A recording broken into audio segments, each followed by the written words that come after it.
So good afternoon, everybody. Elaine Mullally is my name, and just want to welcome everybody here, the media and friends. So I just want to make the point that despite the Vote campaign, it doesn't belong to anybody, it doesn't belong to us, it belongs to the people of Ireland because, you know, we don't have a voice, we haven't been given a choice in this election, that's what we all feel.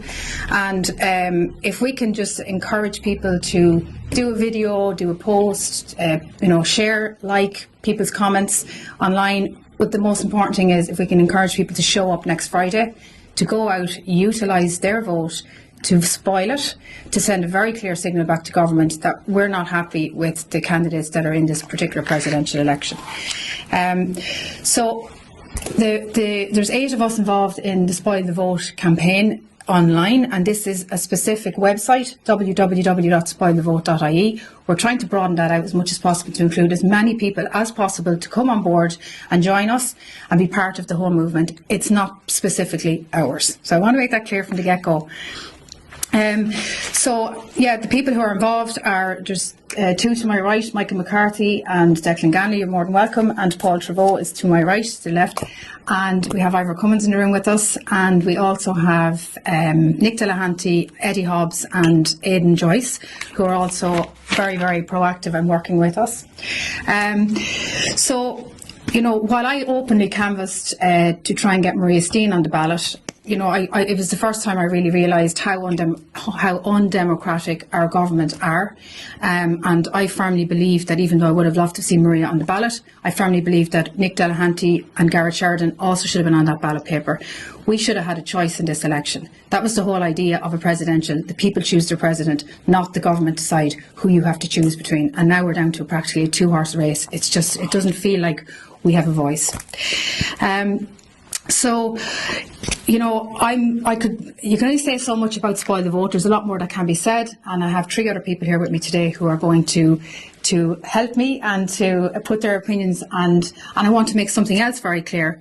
I don't agree with what everybody who I'm aligned with on this particular movement. I don't agree with everything that they say, and I don't have to, but we're all very much aligned on this particular campaign, on this particular topic. We are not happy with the way the government have forced us into this position.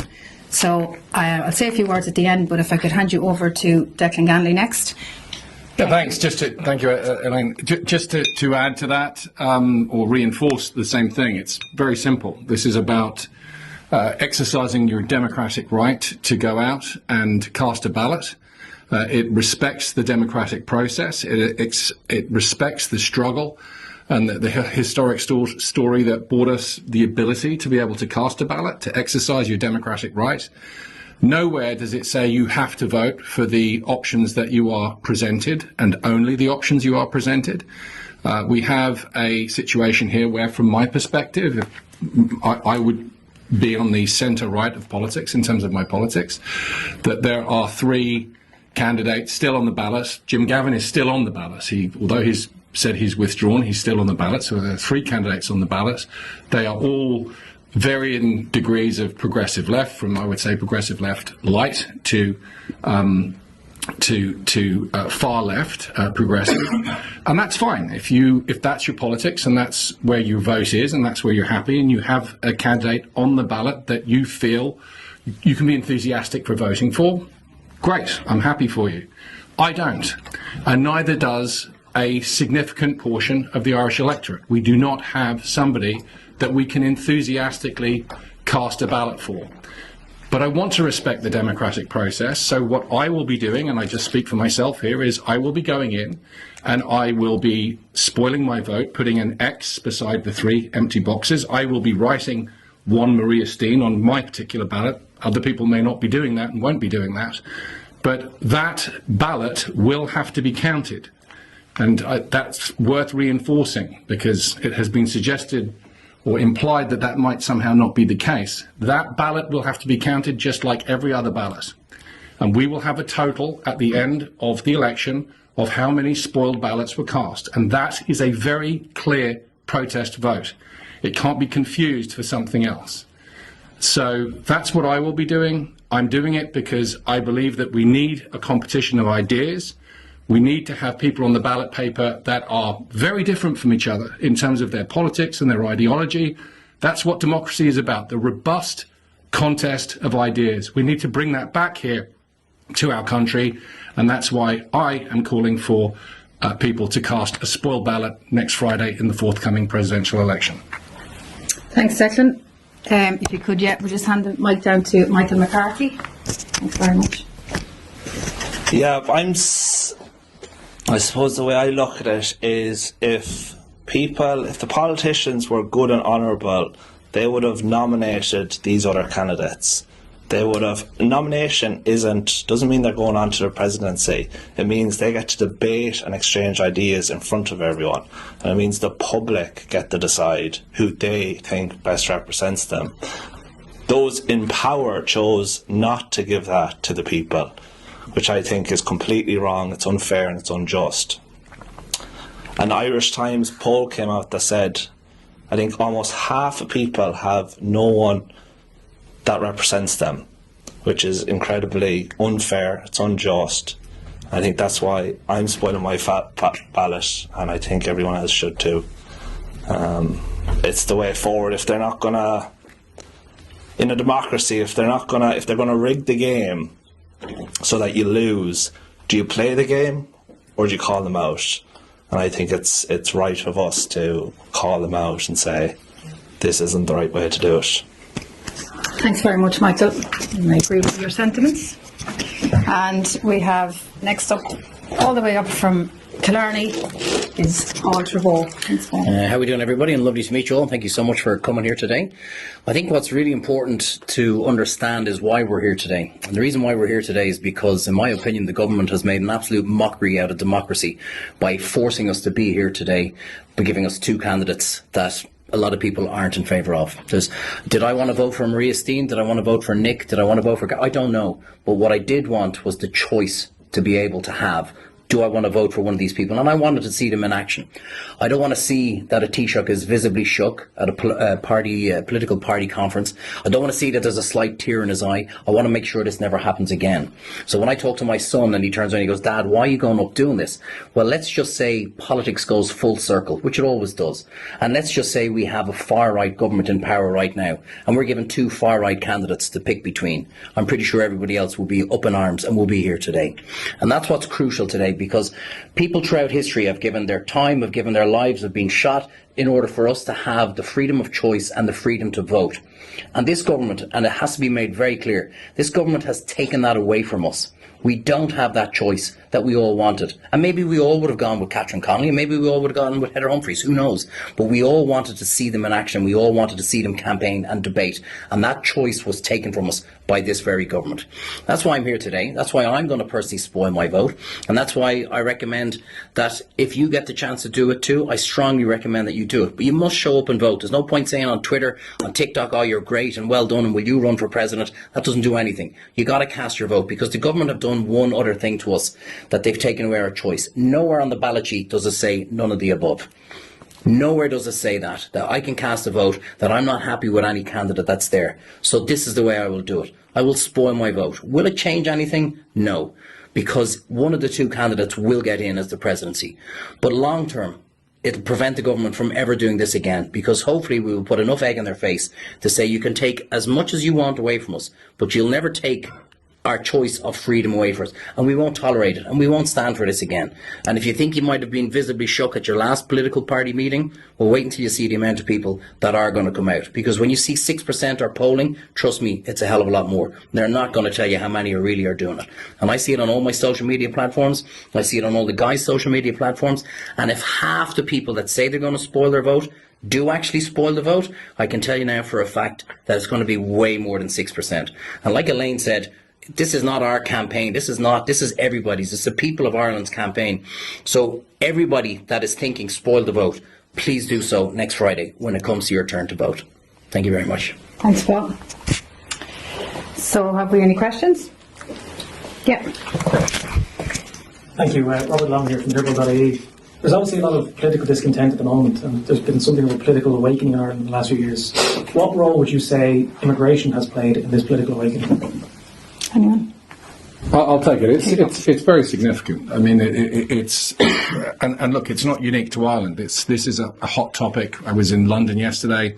From right across Europe, this is the hot topic. It's illegal immigration, fraudulent asylum claims.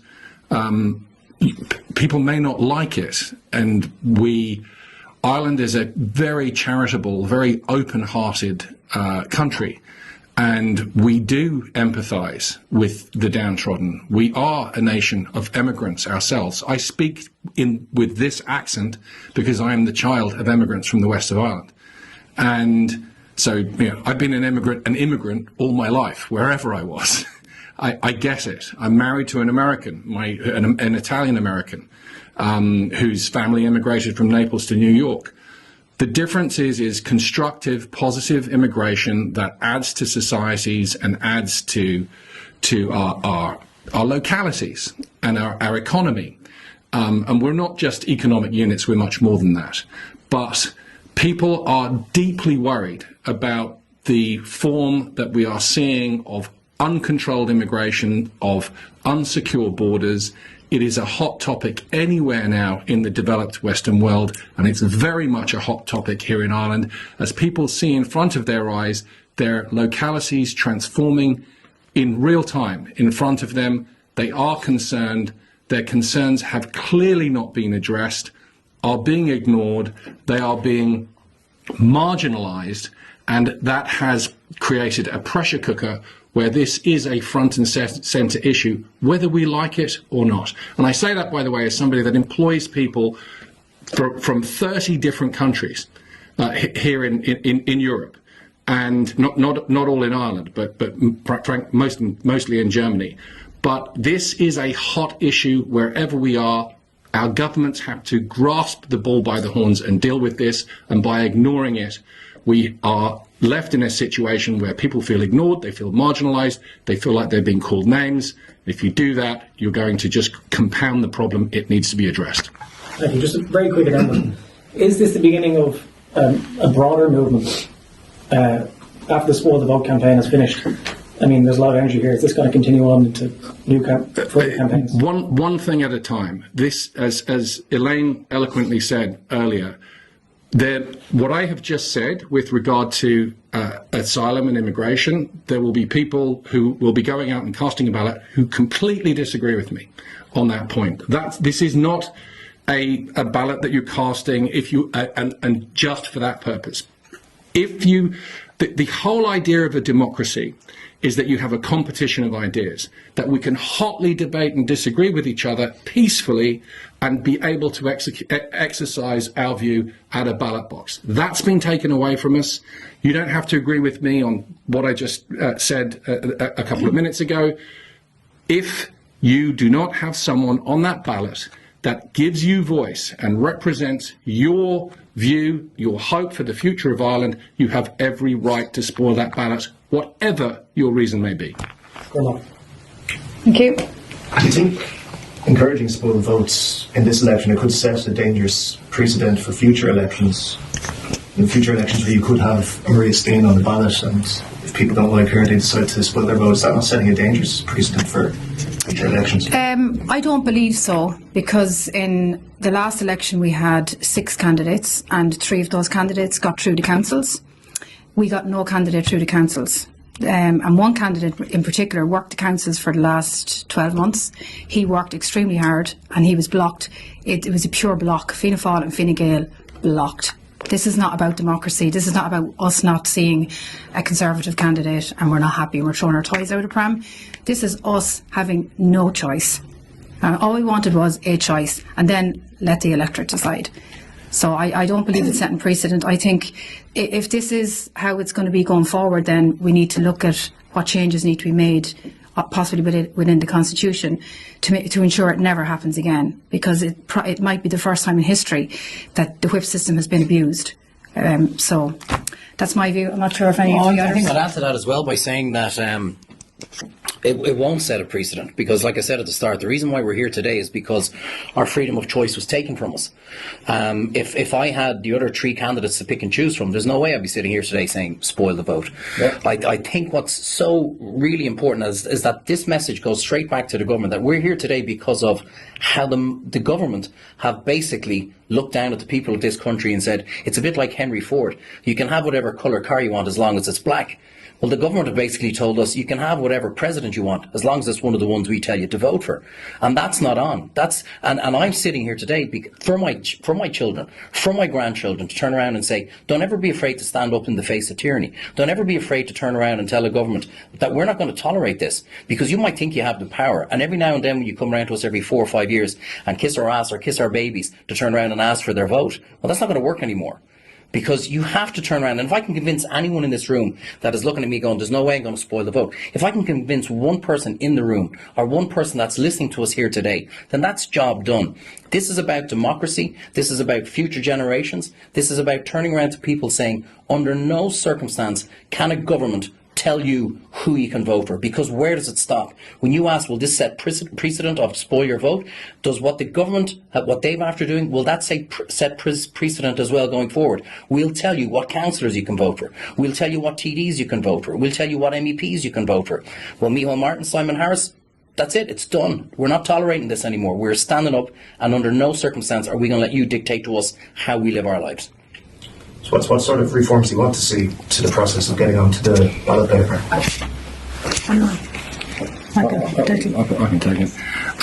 There are a number of suggestions out there. I mean, one pretty straightforward reform would be to allow whatever the number is, 10,000, 20,000, pick a number, and many other countries do this, where you have, if you get signatures from voters, from people that are on the electoral register, citizens, that are willing to sign and nominate you, whatever the number is, pick a number, and then you can have somebody get popularly nominated and get on the ballot paper. That's certainly one, I think, reform that's worth making. And the other thing is to make sure that the county council route, which is constitutionally provided for, cannot have the shutters pulled down on it in the way that we've seen this year. It's really important that that doesn't happen again. We saw in the last presidential election, 7 candidates at one point. There were 6 candidates. Sorry, 6 candidates with nominations. And now we have. I think it looks farcical. So clearly, we have to fix the county council route. Let's repair it and put it back to the way that it was, and let's introduce at least one other form of nominations, a popular form of nominations that would allow somebody to get on the ballot with enough signatures. Will you accept the result of this presidential election next week? Will I accept the result of it? Just yourself personally. I will have to see what the spoiled vote count is. There's a hypothetical that kind of is, that question sort of opens up, which is what happens if the spoiled vote was a very, very significant number. And let's see what happens. And then I'll answer your question. That's why it's really important that people vote. Don't stay at home. And I would say the people that gave us these 2 candidates, if you are not prepared to vote for one of them, they want you to stay at home. Do not stay at home. Go and vote. And we're spoiled to vote. Do not vote for Jim Gavin. A vote for Jim Gavin is a vote for Jim Gavin. That's all it is. And the only thing that's likely to do is get your taxpayer money to fund for the election expenses of the Jim Gavin campaign. That's the most likely outcome of that. If Jim Gavin were to theoretically, quote unquote, win, there is no impediment to him taking office. And believe me, there will be editorials calling on him to do his duty and save the country from trauma and run. I don't think we will see that scenario happen. I don't believe so at all. But this is about the spoiled ballot is the cleanest way to register a protest. But if we can come together for the common good of one point, which is who is it that is against us? Who is it that is